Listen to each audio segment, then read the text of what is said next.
Welcome to Keeping the World Company on ThinkTech Hawaii. I'm your host, Jay Fidell. Today, we'll talk about Trump's success or lack of success in bringing peace to the Middle East. What effect has he had on Netanyahu and on Israel? Our co-host for the show is Ben Davis. Our guests for the show, our esteemed guests for the show are Gene Rosenfeld, independent scholar, and Manfred Henningsen, emeritus professor of political philosophy, UH Manoa. Welcome to you all. So the Middle East is still and increasingly a hotbed of violence, notwithstanding Trump's earlier assurances that he would bring peace on day one. Trump was going to get the hostages back, defeat Hamas, bring peace to the region, and at a later point, he was going to create a Riviera on the Mediterranean. We need to follow what is going on and the success of its efforts. So, Gene, let me go to you first. What's the status of the peace talks? I know that's a hard question because it changes every day. We don't always know the status of talks because, as you probably have noticed, the mainstream media has not actually been producing a lot of information about that. Somehow, their stringers and agents in foreign capitals don't seem to be quite as up on things. Secondly, the administration often does not report on talks.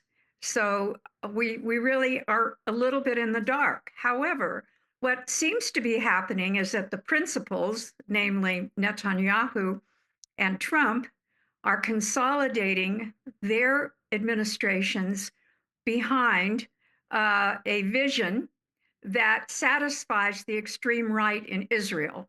And there are currently pushbacks on the part of citizens in Gaza and in Israel toward their representatives.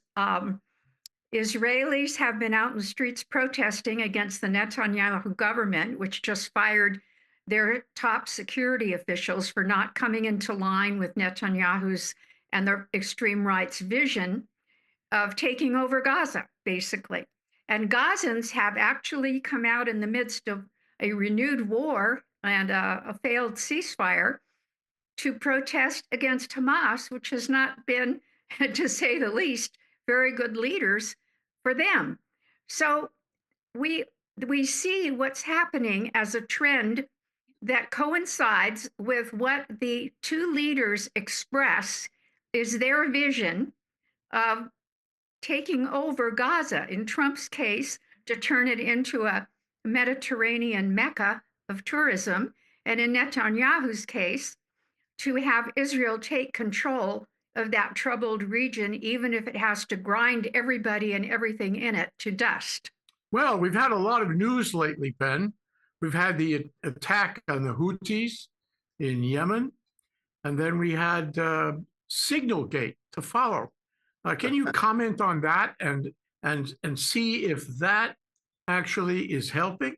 So for people who haven't watched, Signalgate is the meeting of the top people in the national security establishment, the principals level, which is secretaries of defense and all that, to work out the attack against the Houthis in Yemen. And the thing about it is that, of course, somebody happened to put the editor, I think, in chief of the Atlantic on the call, and they did it on Signal. Okay, so the editor in chief gets this. He's listening in. He thinks it's a joke. He thinks he's being spammed or spoofed or something.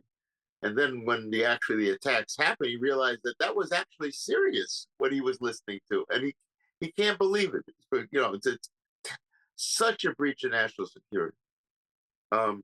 So, first of all, there's a case that's been brought today that's saying that this was a violation of the Presidential Records Act.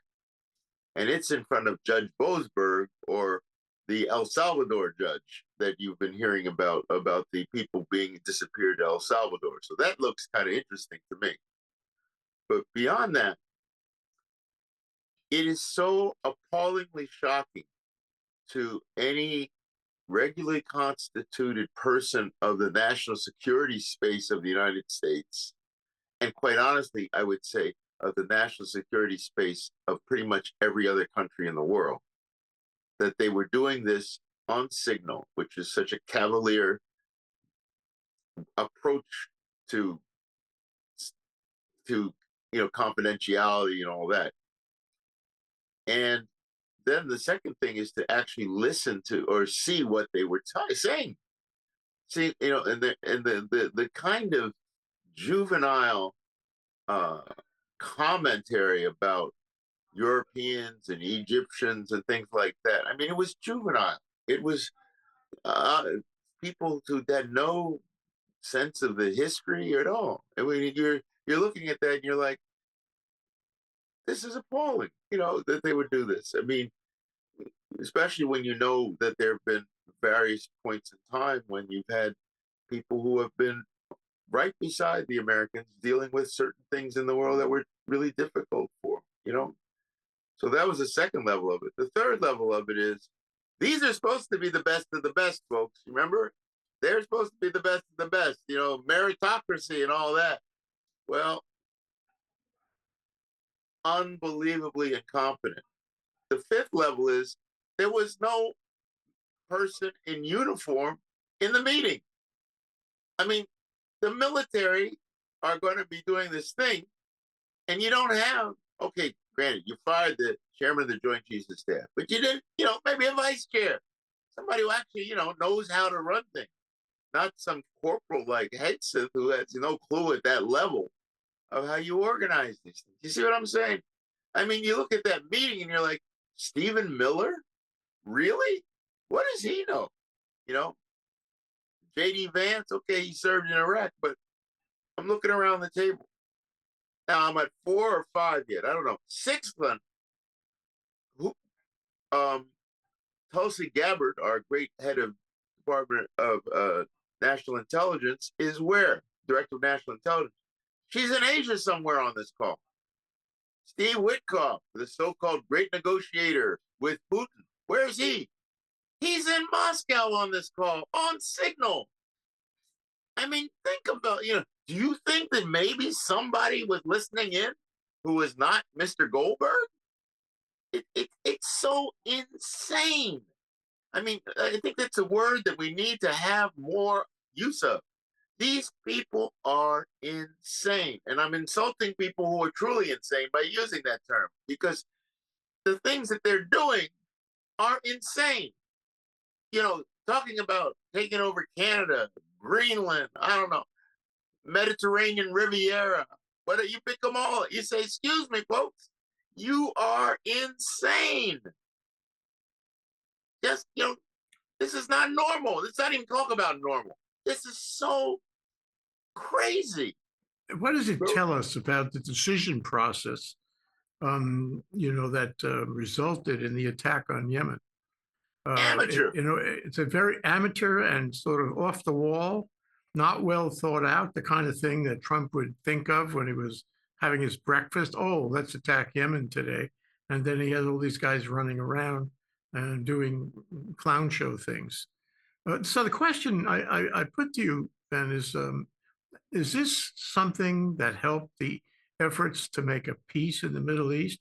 And is the Signalgate incident, does that help to make a peace? What's the implication? I just think it makes the United States as a party, I'm not going to say it to our faces, of course, it makes us a laughing stock across the Middle East, a laughing stock at the level of incompetence and amateurishness of these people. I mean, you think about the national security parts of Egypt or Saudi Arabia or anything like that. What do you think those people were not good people? I'm not going to say they're really great people, okay? But, what are they thinking looking at this? And of course, the other side of it is, who would give us any intelligence? Who would give us any intelligence to aid us, given this kind of incompetence? That was the reaction in Europe. They said, my God, how can we share intelligence? The United States is completely unreliable. And that is going to last a long time. So, Manfred, what about this? How does this change the situation, if you will, with respect to Trump's efforts to bring peace? I mean, so far, he's in 60 days already, almost, and we really haven't seen any light at the end of the tunnel. Does this help us get there? No, I, I think Ben's analysis says it all. I mean, the institutionalized madness. I mean, this is it's absolutely extraordinary, and the same applies to what has happened with the Ukraine. Uh, so you have incompetence and insanity on all levels, and well, I mean, I think this weekend Vance and his wife go to Greenland uh, and want to uh, occupy. Well, they go to the military bases. I don't know whether that's a fact-finding trip or not. But I mean, the incompetence and madness in both scenarios, the Middle East and in the Ukraine, is absolutely shocking. And for that reason, to ask whether this will go anywhere, I don't see where it goes anywhere. One interesting thought that comes out of all this is it was madness, and it is madness. And this government isn't working very well in either Israel or Ukraine. But it kind of tells you a little about the irresponsibility of the government domestically. Is what Elon Musk is doing any less madness? No, It sounds like everything the government is doing is on the same track. Madness. Right. Your thoughts? Yes. No, you're absolutely right. That's what I mean. It's institutionalized madness. And you don't know how you can get a handle on that, I mean, the performance of, I mean, normally you would have a king who has a clown at his side. This is a Musk. But, I mean, they have the most power any couple can have. I mean, Trump and Musk, any can have at this time in the world. And the world looks at it and doesn't know whether this is uh, serious or whether that's a show. Look, when you were watching on Netflix, Madam Secretary, you could say that's what you should what you should show people, because that is serious business. I mean, the way they are conducting their negotiations there. But I mean, it's absolutely stunning. Well, Look, it does not matter whether you talk about the Middle East or whether you talk about uh, the Ukraine. The fighting goes on in both places, and everything that Trump has promised has gone down the drain. Well, Gene, you talked a little about the dissension in Israel. One journalist I saw called it a civil war, or headed toward a civil war in Israel, and that's very sad. And you got to blame Netanyahu for that, but Trump has had a certain effect on Netanyahu. Can you talk about Trump's effect on Netanyahu? It's a force multiplier from Netanyahu, who is an ideologue and is on record for the last 24 years of opposing any kind of self-determination for anyone other than Israelis. And he is a master, like Trump, they're very much alike in this regard, at deflecting opposition and criticism. Just recently, he called back into his government people who had decamped because he wasn't extreme enough for them, people like Ben-Gvir on the extreme right, because had he not been able to pass certain legislation without their help, he would have had to dissolve the government. And of course, that's the one thing that this particular Israeli government has to avoid. It's a parliamentary government. It cannot be in a position of having to call elections, because Netanyahu would then be on trial for corruption, and he would not be able to empower the extreme right. The extreme right, of course, represents the settlers in the West Bank, who recently attacked the film director and a Palestinian resident of the West Bank who made an Academy Award-winning documentary called No Other Land, which cannot find distribution in the United States, by the way, under this regime. It presents the impact of violence on towns in the West Bank by settlers who are now blatantly and openly just simply going in there with the police standing aside and taking land. And this director, who lost his brother, by the way, to violence, was recently arrested after he was attacked by the settlers himself and beaten up. So what we see on the West Bank is a capitulation to right-wing thuggery on the part of this government, which represents that right-wing thuggery. In no way should one decide that the people of Israel actually want that, just like today we are experiencing with Trump, who's very much like Netanyahu, a strongman type. We have a divided country too. Israel's just been at it longer, and they are in a hot war right now for their existence. It is true that those who oppose them, like Hezbollah, Hamas, and Iran, are as venal as they come. What they have done is take hostages very effectively, and the opposition in Israel is beside itself and really mourning the fact that even their government cannot effectively keep a ceasefire in place long enough to negotiate for hostage release against even a decimated enemy like Hamas. So what we see with Israel is a turn on the government to attack Iran and Syria. Israel would like to annex parts of Syria, which has recently undergone a coup by the opposition to Bashar al-Assad, the horrible dictator of Syria. But they're not clean either, because the party that took over was formerly al-Qaeda. So we have a set of actors in power in the Middle East, fomenting conflict and annexing territory, all of whom, if you put them side by side, probably have the same psychological profiles and a tendency toward violence.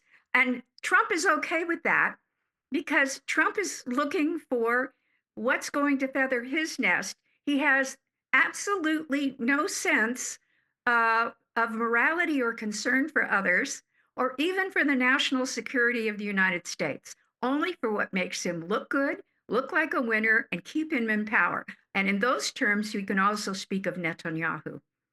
But he likes to control the message.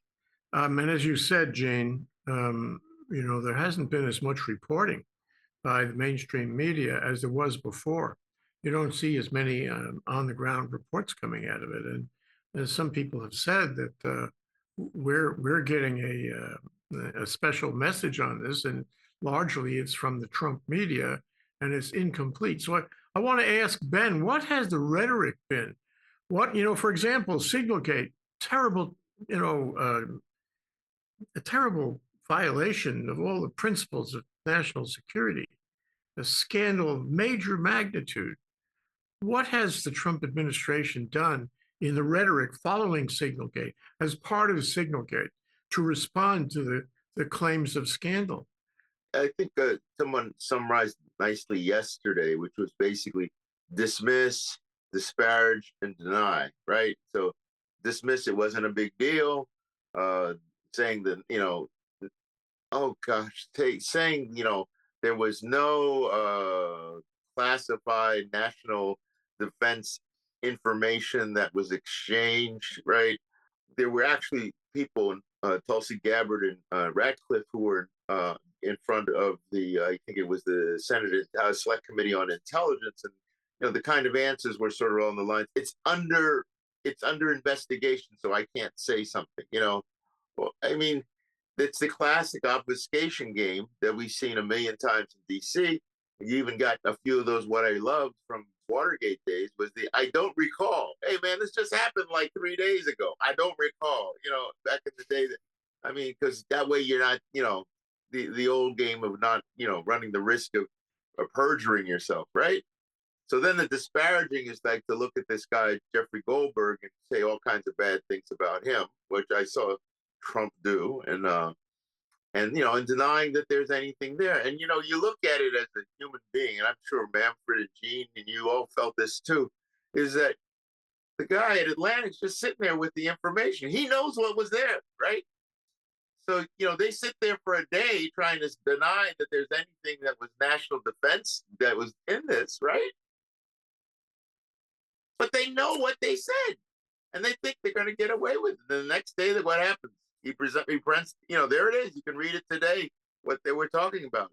Literally when planes were going to take off, which is very, very operational, held closely. So, what are they going to try to spin? They're going to try to spin another thing today. They did have a little bit of, Michael Walls accepting quote unquote responsibility, so he's willing to play the fall guy.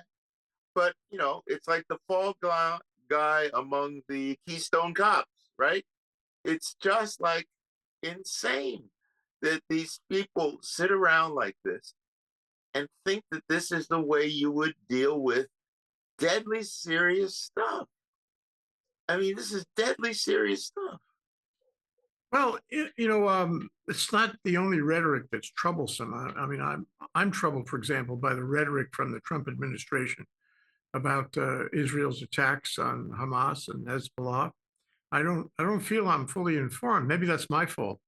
And the rhetoric with Iran, threatening Iran.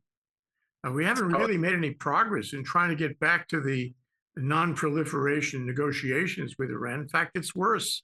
So your thoughts, Ben, about the rhetoric that we see coming out of the Trump administration on, the various battles that are going on, aside from the Houthis in Yemen?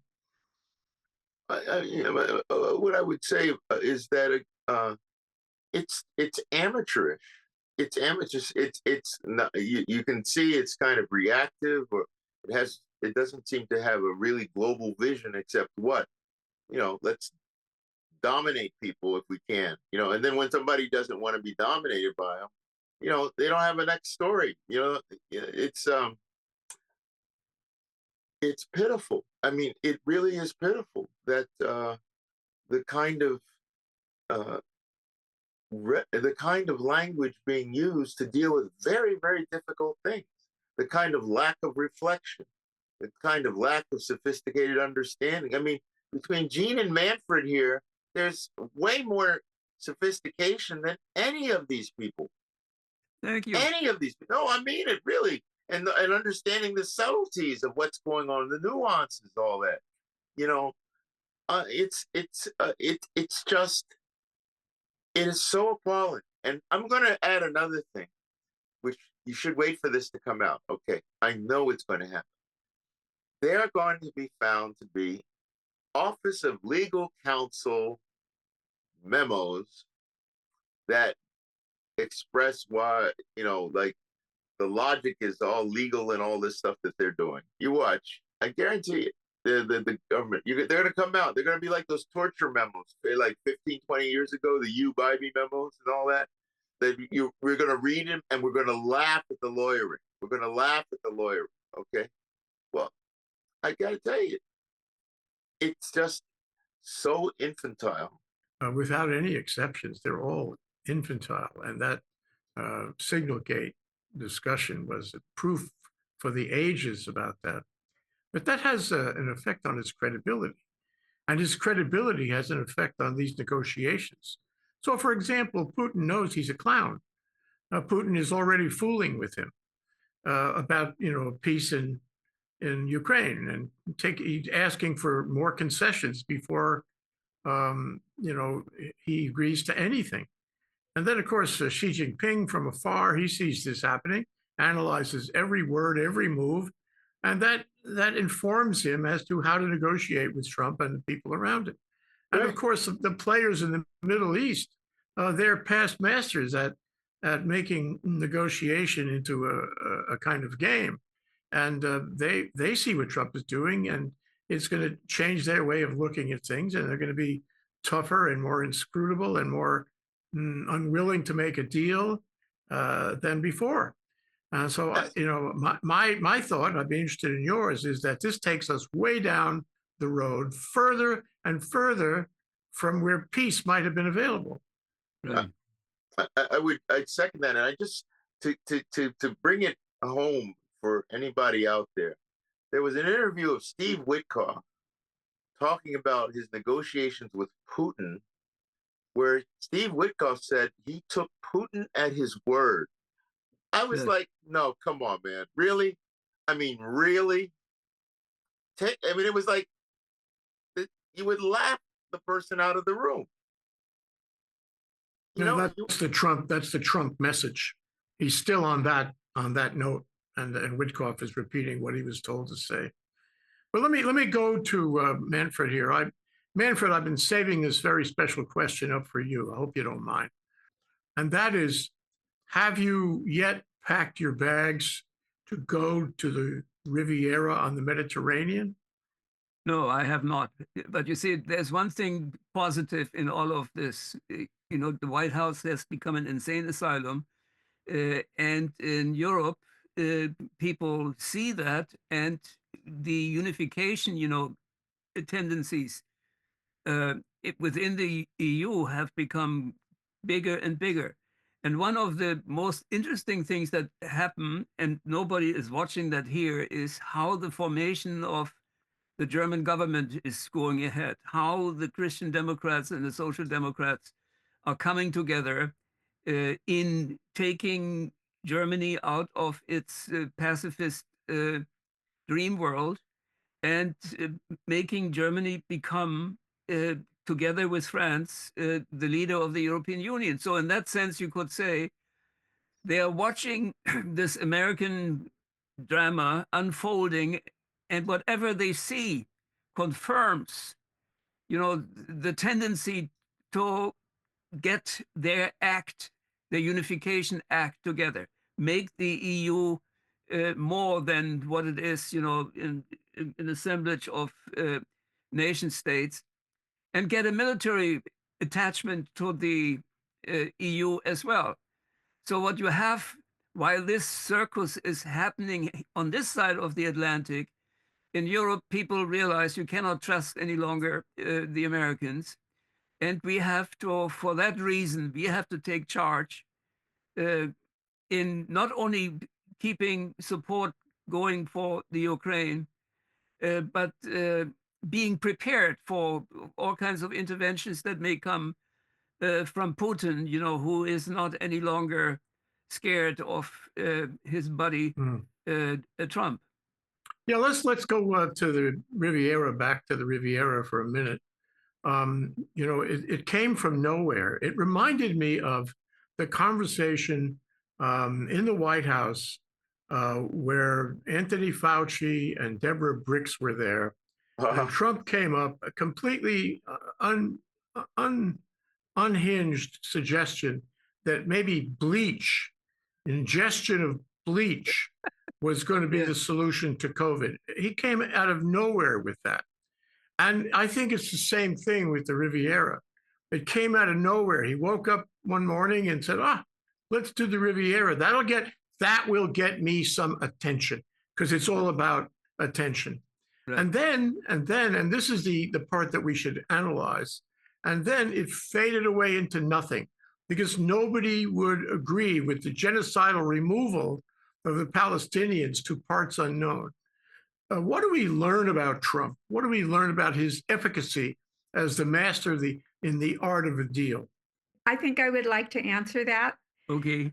Because Trump has done some self-reflecting lately, letting us into his mind as to how he does negotiate.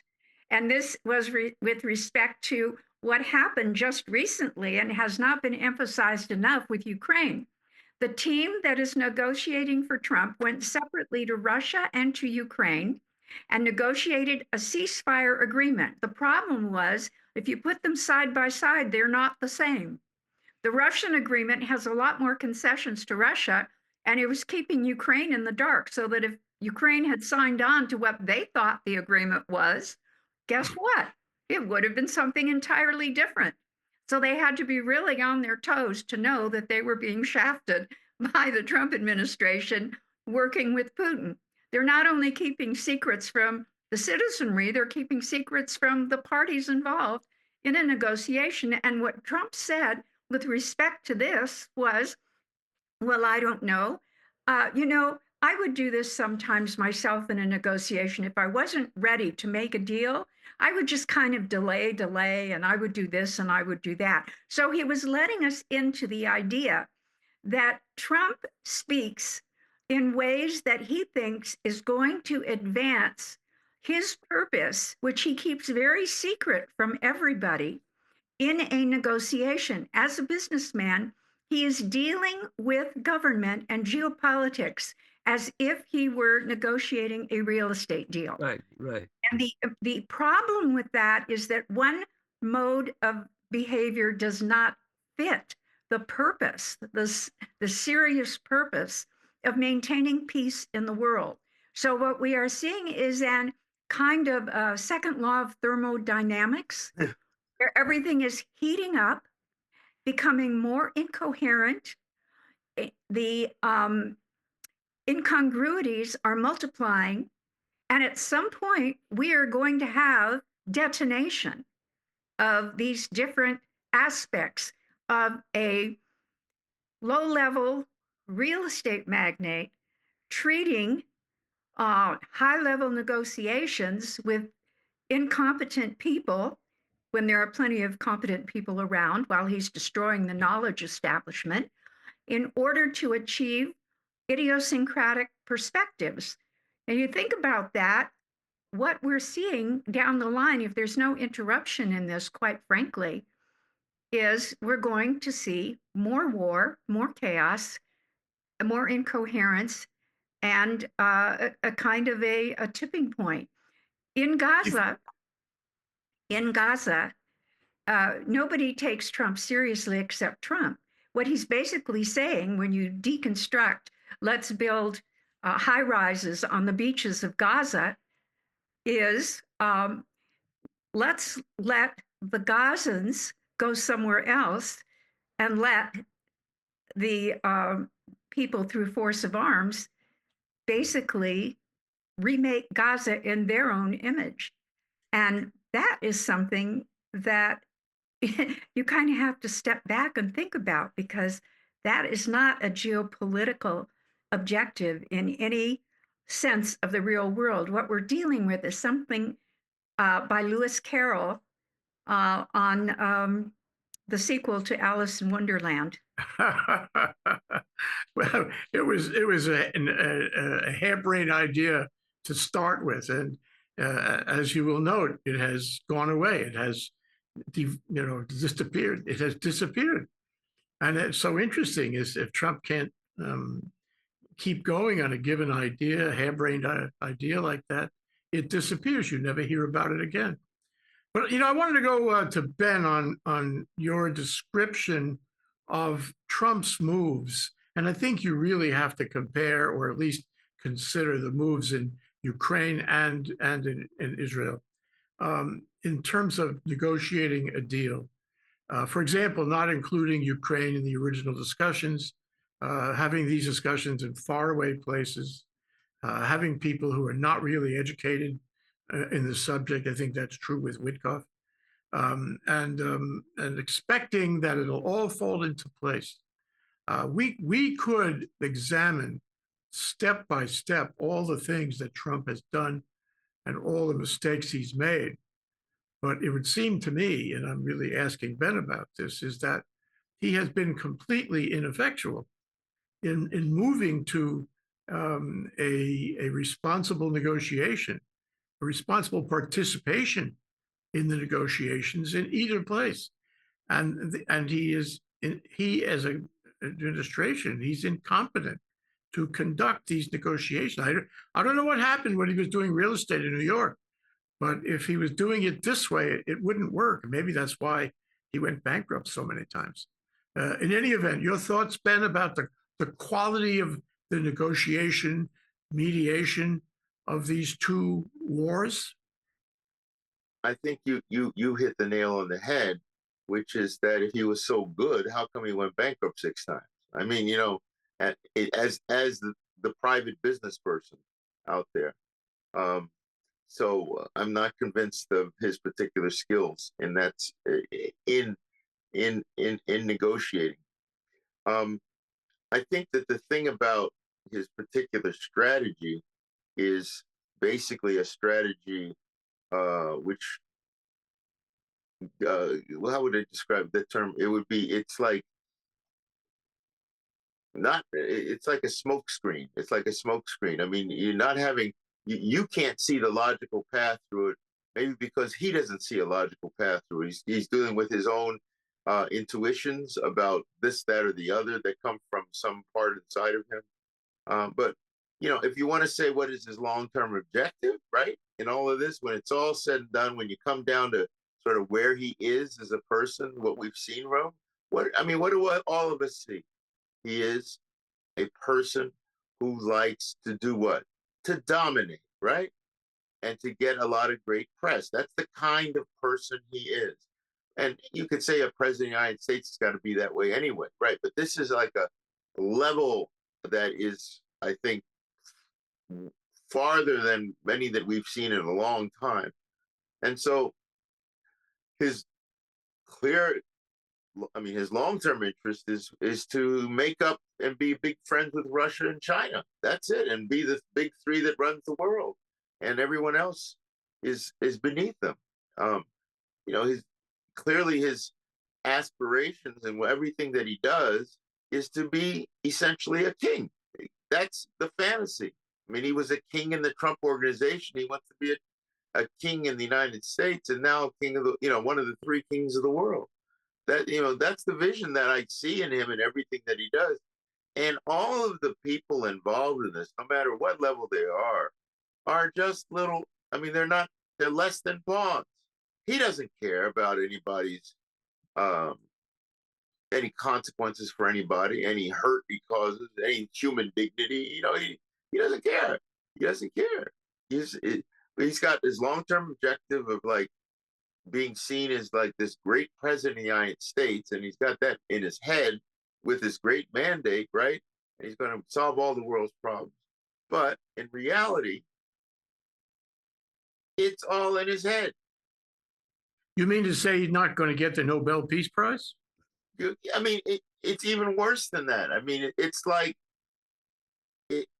so many things are going to keep going wrong and keep getting, we were talking about incongruities a second ago. Yeah, so many things. What's happening is that the rest of the world is trying to sort of sort out sort of what's a sane structure given the insanity with him, working around him. But, he's got this fantasy of being, Putin's best friend. It's a joke. It's a joke. Well, let's move to close up here. Gene, I want to ask you, you mentioned in passing, the possibility of more war, more violence, maybe war with Iran. He pulled the cork out of the bottle when he attacked Yemen that way. And I wonder what your thoughts are about whether this is going to result in a peace in the Middle East or whether it's going to result in more war. And what is the nature of that end state? When you have a situation where people are at loggerheads with one another, this group of individuals who got together on an open platform to talk about a top secret attack on an enemy are now pointing fingers at each other. Pete Hegseth and Tim Walz, not Tim, but Mike Waltz and Tulsi Gabbard are all trying to explain away what happened. That's incoherence. When you have incoherence at that level, you produce a level of uncertainty and unpredictability that affects every aspect of society, including things like the economic system, which doesn't do well on uncertainty. Keep your eye on this because it's kind of sub rosa in the news, but watch how the bankers and the financiers and the Wall Street people and the large companies in having to do with finance and the economy, how they are losing confidence in this administration.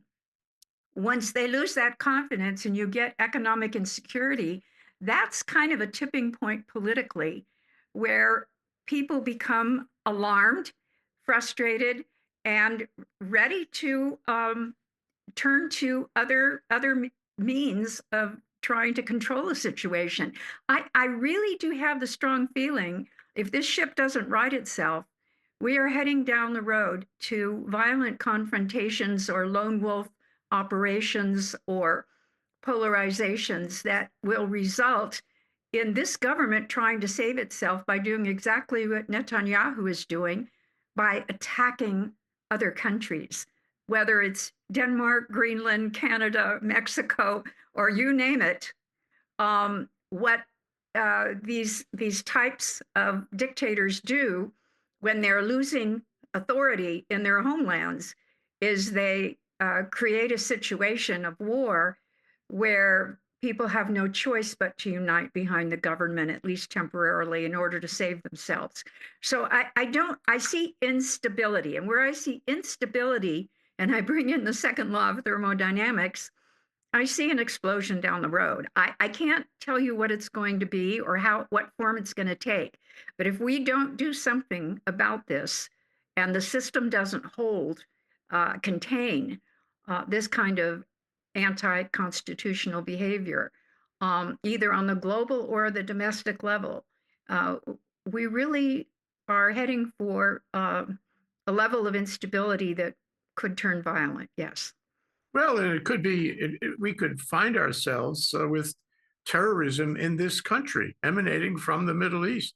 There have been threats of retaliation, if nobody else, the Houthis.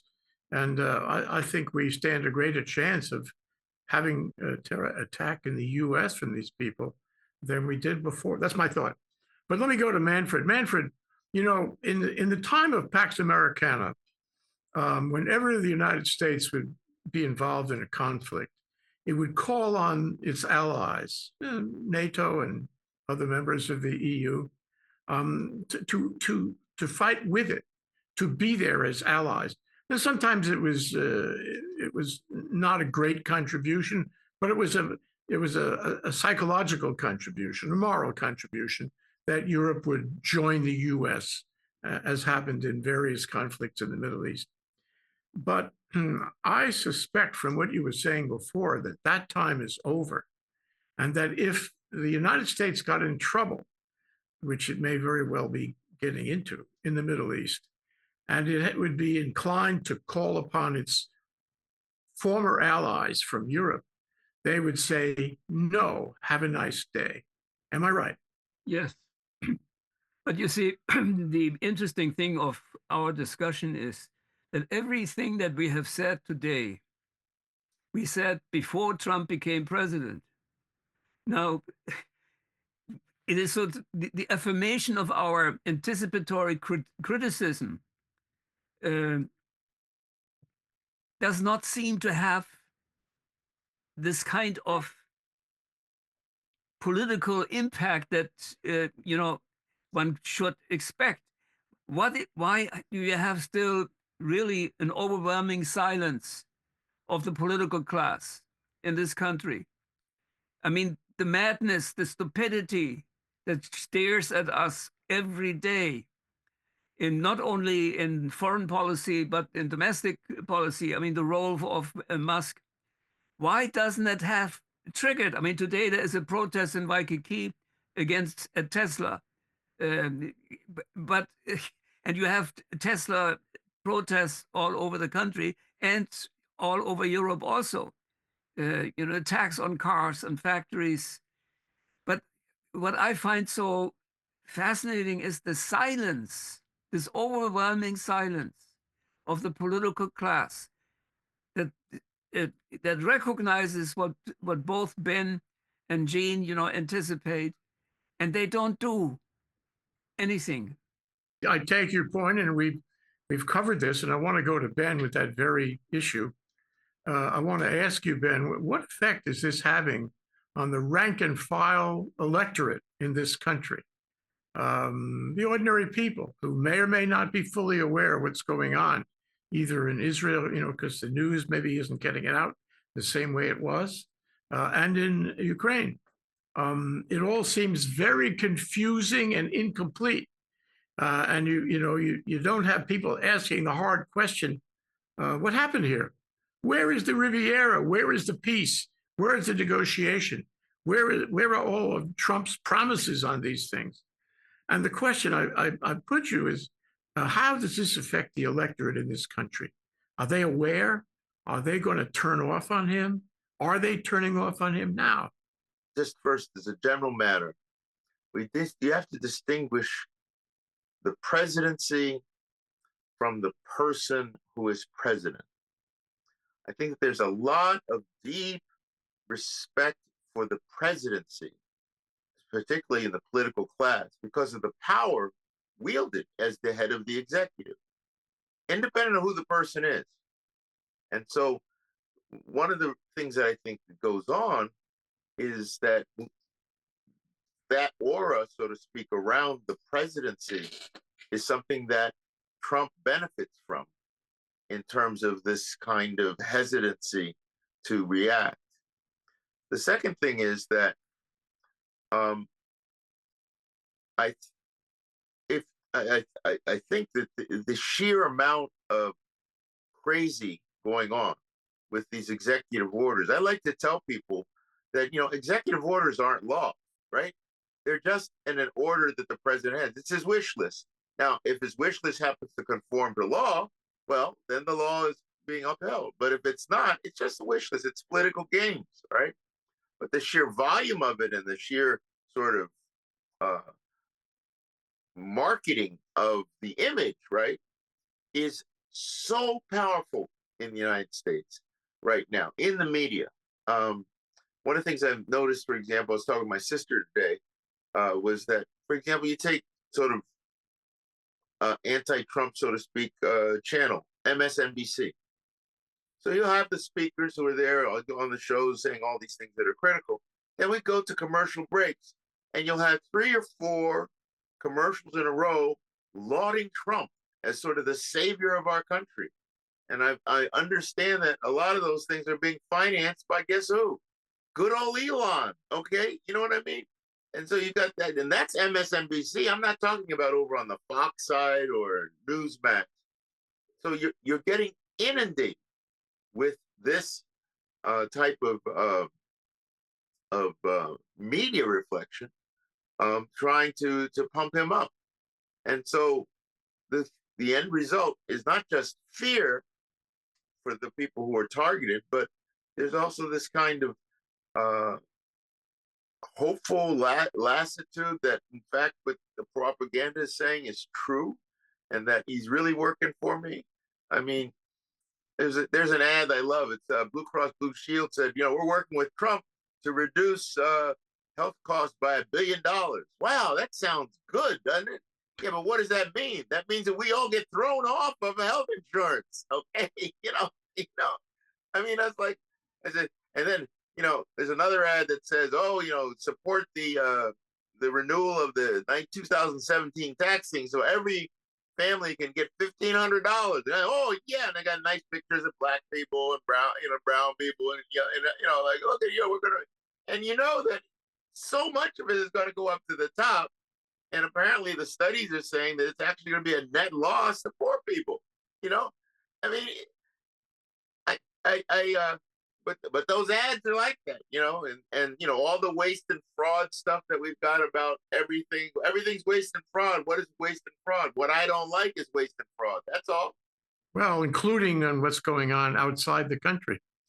There's a lot of misinformation and confusion about that too, and that's the end state, at least for now. Well, I'd like to issue an executive order myself. If he can do it, I can do it. And my executive order is we're going to have to leave it here. Thank you so much, Ben Davis, co-host. And thank you so much to our esteemed guests, Gene Rosenfeld and Manfred Henningsen. I'm Jay Fidell, host of Keeping the World Company, and we've been discussing Trump's success or lack of success in bringing peace to the Middle East. Thanks to our viewers for watching. We'll see you again soon. Aloha.